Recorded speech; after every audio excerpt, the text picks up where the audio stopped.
Reverse करंतु diabetes को किपर reverse करेंगे तार 6टी बहुत बड़ गुड़ तत्व को आम आज जाना।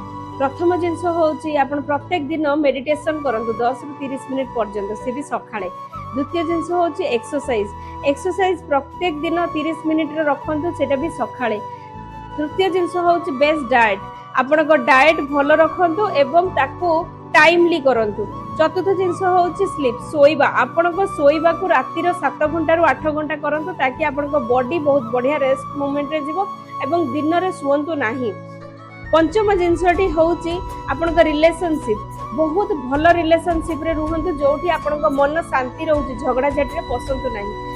षष्ठ जिनस हूँ एक्स फैक्टर आपण भितर अंतर्निहित गुण को जागृत करंतु आउ ए सब को जागृत करी खुशी रे रुहंतु निज रोग मुक्त रुहंतु। बूस्ट योर इम्यून सिस्टम जदि इम्यून सिस्टम को बेस्ट रखुचंती ताहेले आपण बहुत बढ़िया लाइफ भी लीड कर पारे। जदि दरकार आपण बूस्ट लिखि पारिबे मते मु आपण को हेल्प करबी। Thank you.